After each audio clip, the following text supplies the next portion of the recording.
Hello everyone, welcome back to another episode of the Let's Talk Headlines series. I'm your host Jay, and this is The Objective. I want to thank you so much for tuning in to the 37th episode of the Let's Talk Headlines series.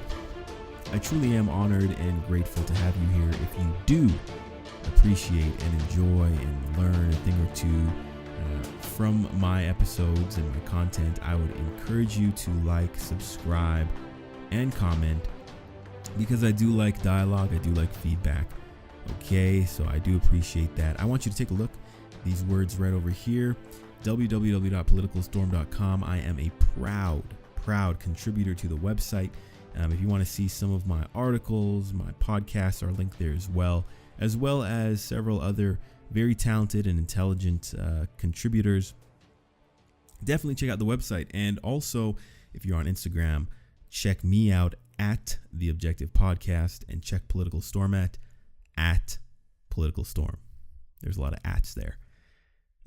Getting into the program, folks, the quote for today, I wrote it actually January 3rd, 2014. The quote says, "Do not let your desire to stand deteriorate in the midst of your stumbling." Again, do not let your desire to stand deteriorate in the midst of your stumbling. Don't let your failures, don't let your defeats, don't let your tragedies dictate your ability and your desire to stand and to be convicted and to just stand tall in general. Okay? I think it's self-explanatory, but going into 2018, do not let your defeats dictate your course. All right. Good. Moving into the program, there are a few headlines that I want to touch on. The first one, and also if you haven't already, my last episode 36, was on the whole Logan Paul saga that's going on right now. There's a lot of different opinion pieces on YouTube, and I decided to, throw mine in. So if you want to check it out, be sure to do that. Okay, so the first topic on my agenda is the mere fact that the FBI is actively investigating Hillary Clinton again. If you want to follow along, check me out on Instagram, guys. I'm going to read one of the captions that I have. It's happening again. What can I say? It is confirmed that the FBI is actively investigating Hillary Clinton, specifically the Clinton Foundation and possible pay-to-play schemes. The Washington Post states that there should be deeper investigation into the Clinton email probe, but can you blame them?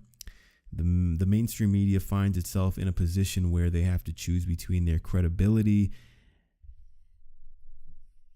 and their devotion to Hillary. Here's the clincher right here that I want us to pay attention to. The fact remains that unless there is a transparent and transparent and apolitical investigation into the wrongdoings of the nation's elites, not only Hillary Clinton, the elites. It doesn't have to be Clinton. It could be Manafort. It could be Papadopoulos. It could be everybody. Even if the president of the United States had done wrong, and it comes to fruition that he has, an honest person would say he needs to go through the justice system. Okay, it doesn't matter who you are. Nobody is above the law. And it says here that unless there's a transparent and apolitical investigation into the wrongdoings of the nation's elites, the conglomerate of American citizens will lose complete faith in its already abused judicial process. So I thought that was very interesting. And what I think is also interesting about this story, before we move on here, is that the whole pay-to-play scheme, that's something that's, it's been ignored in the media, but it definitely has, it's not new. No one's surprised, really. The stories haven't been covered. And those who were actually pushing the stories were looked at as wackos, conspiracy theorists, But it's just funny and ironic to see that as time progresses, as time moves on, these revelations are vindicating these conspiracy theorists. So it's, I feel a lot of the time that being called a conspiracy theorist, that's a defense mechanism. If you want to kind of undermine or marginalize someone's ideas or thoughts or theories, all you have to do is plaster them with the name conspiracy theorist. But more and more, that tactic becomes outdated as new revelations like this one appear. Next, I want to talk about Jake Tapper. Is it Tapper or Taper? I'm going to say Tapper. Jake Tapper. That sounds weird. Jake Tapper, I guess. We're going to say Jake Tapper. And the funny thing is, I've actually seen some of his interviews before, but actually seeing it here spelt out, Tapper.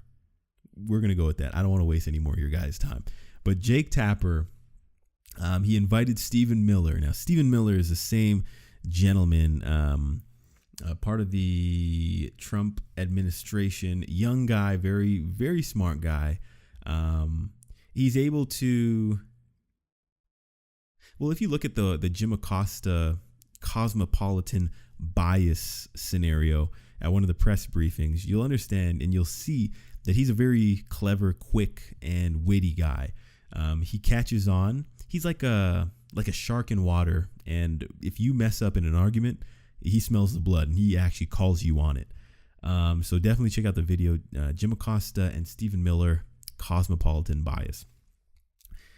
So Jim Acosta's colleague, Jake, we're going to call him Jake. Forget his last name, Jake, of CNN.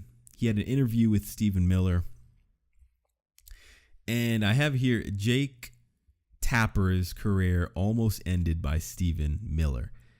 I believe that if the interview went on for at least a minute and a half, 2 minutes more, Jake would have been disgraced the same way that Jim was. It got to the point where Jake was trying to bait Stephen Miller into answering these loaded questions with a straight yes or no. He'd say, it's a tactic. They try to get you to answer these questions with a simple answer, these loaded questions with a simple answer. And then when you go off tangent, they don't want to hear it. So they don't want to hear your explanations. And Stephen was listing off a bunch of the accolades and successes and victories that the president has had. But CNN doesn't like that. And Jake cut the interview short.